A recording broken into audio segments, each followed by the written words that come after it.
And I think that there is a narrative today that's pushed in society that men and women are the same and that it's just societal conditioning that makes men and women different. A lot of times I'll be talking to guys and they'll be like, oh, I wish it was like the 1950s or 1960s when women, they appreciated a man and it was easier to get a good wife. You don't want a woman to marry you or choose you because she's just trying to survive. Yeah. A lot of women are finding that they don't actually enjoy doing that, but they feel like that's what they're supposed to do. And so that's why they're lost in life. And then when they realize, oh no, I could actually get into a relationship where there's a man that's masculine, that takes care of me, that I trust, then I can relax in that feminine and be that.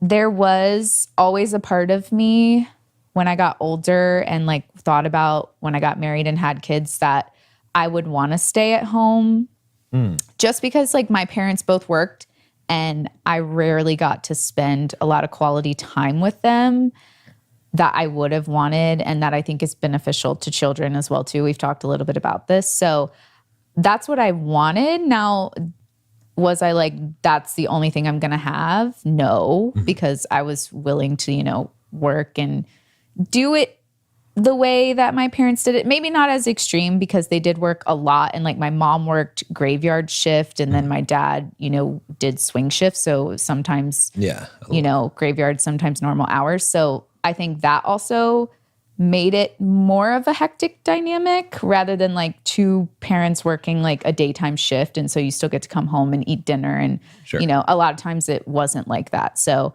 I did look at my childhood and be like, these are the things that I would do differently. And it never was like, I don't want a masculine guy. Right. It was always like, I still want that. I respect that. But I do think that like being able to stay home would be beneficial to my future children because of like the things that I was lacking because I didn't have that.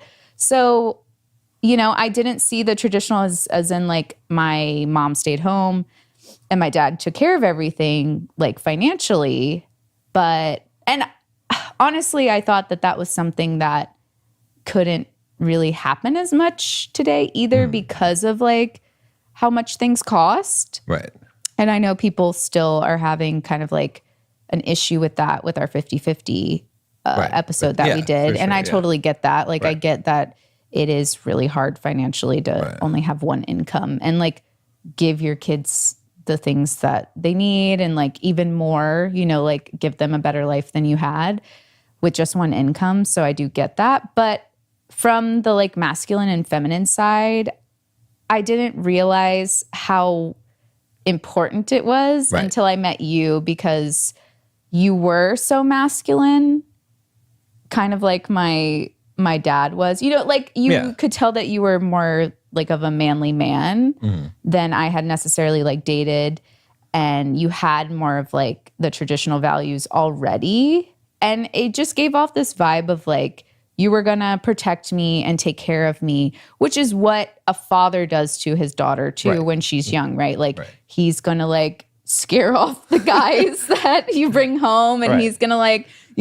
fix things for you and he's going to like, take care of you. And that's why the father gives away the daughter in a wedding ceremony is actually because it's a passing of that responsibility or that role that gets passed on, to protect this woman, Yeah. Well, and another thing I realized when you came along is that how the yin and yang of masculine and feminine really go together and really harmonize. Like, it's like a feeling that you get. And I know that I was more in my masculine when I was single because I had to be.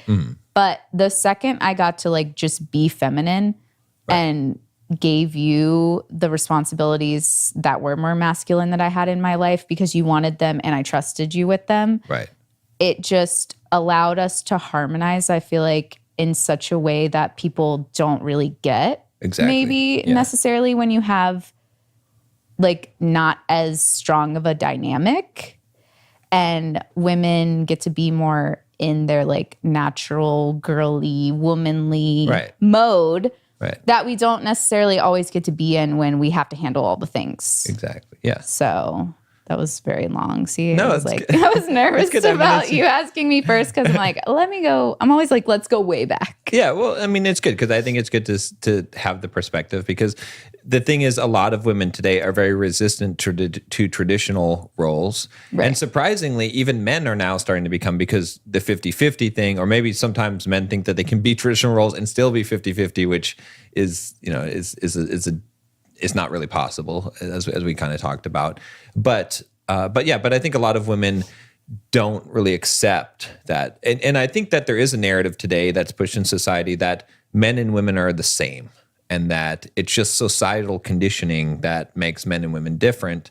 And, the thing is, we don't really have to get into the science of that or the evolutionary biology, but the thing is, whether it even is a societal construct or not, it doesn't really matter. It's just that a relationship works better, or anything works better, when you have two poles to, just like a magnet. You've got a north and south magnet. You take two north magnets, you put them together, right? And they're going to repel each other. There's going to be a conflict of which one is the stronger magnet, and that's what's going to happen. And it doesn't even mean necessarily man and woman, right? Most of the time, but even in homosexual relationships, or there's a masculine and a feminine. If that relationship is going to be a strong one, that has that polarity, and I think that's the thing.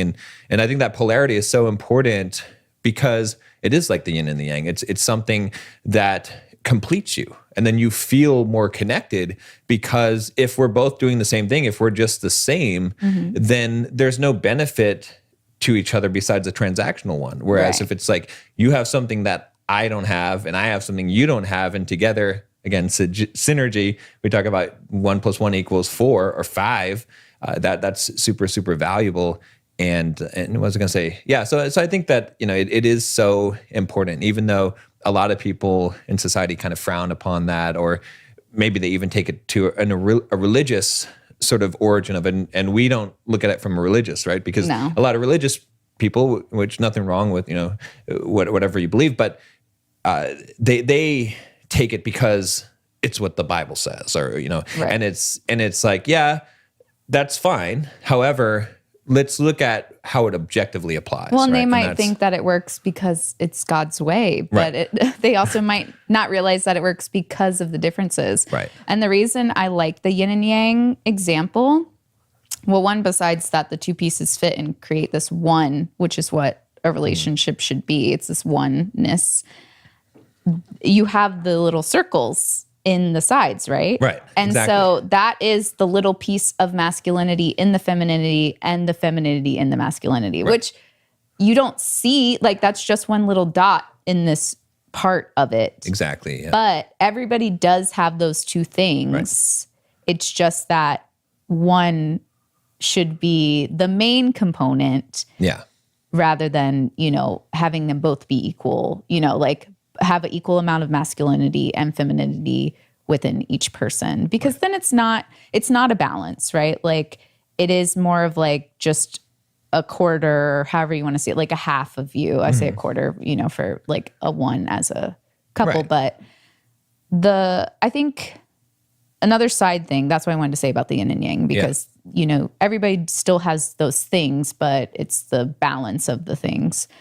And so what I think women-wise that they're kind of afraid of the traditional is the traditional. Right. And we've talked about this. Like, we're trying to create the like modern traditional version of a relationship. We're not going back to, women can't have a bank account, and they can't even have a job. So they just stay in the house, and they just need to pick any man, because they can't do anything for themselves. Like, we're not saying let's go back to those times. We're saying let's take the things that worked from that dynamic, which is, the femininity and the masculinity, and it being more traditional that way, and modernize it in the way that we have. Right, exactly. Yeah. And I think, it's interesting, because a lot of times I'll be talking to guys and they'll be like, oh, I wish it was like the 1950s or 1960s when women, they appreciated a man, and it was easier to get a good wife, and you could just, and I'm always like, look, guys, here's the thing. you don't want to be in a relationship. You don't want a woman to marry you or choose you because she's just trying to survive. Yeah, because it's harder now, but rightly so. And it's good because you have to actually outcompete. You actually have to be of value besides just a financial value. You actually have to be that masculine man in order to create that attraction, because she actually has to say, well, hey, if I can make my own money, if I can get my own job, I can do whatever I want to do in society.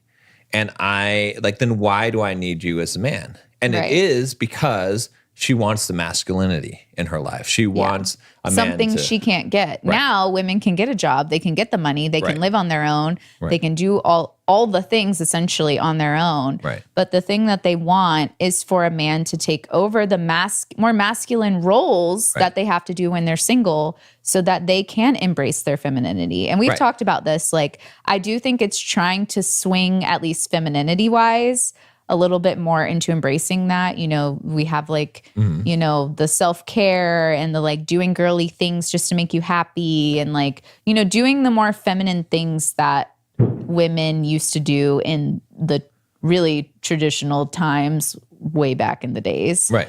You know, and like dressing up nice for yourself and like, you know, baking and cooking and, you know, doing like the things that make you happy that are more feminine. Right. Like, women are doing that on their own. Right.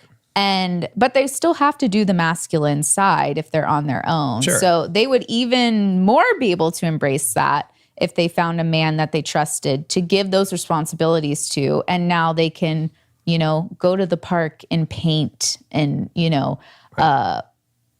bake homemade bread for their family like every week if that's what they want to do. Yeah. Like, but when you have other things that you have to worry about, like, oh, well, I got to pay the bills and I got to go to work every day. And then by the time I get home from work, I'm so tired that I just want to like do my self-care, like my makeup, or not my makeup routine, like my skincare routine, and go to bed. Right. It's like you don't have the time for those things and you want the time, but you can't balance it as well because now you're trying to be the yin and yang. But you can't. Like, you're one piece. Right. And you're in your masculine because it's hard. Because the work, and what's interesting, you know, again, with modern society today, and I'm glad that it is swinging more towards that direction, because it was swinging very far to the direction of almost making it like, oh, if you choose to be a stay-at-home mom, then you're a bad person, or like, you know, or don't let the men win. Or you just don't want to work. Right. Or, and it became that thing, whereas it's like, it's, you know, so much of society was pushing women to basically become men, right? Because those are the values that, you know, we talk about. A lot of people talk about patriarchal society, and I just thought it was funny that the solution to it was to make women be men, because that system, like, men are hierarchical in nature. So a man wants to have a chain of command, like this guy's above this guy, and you know, and women are more egalitarian,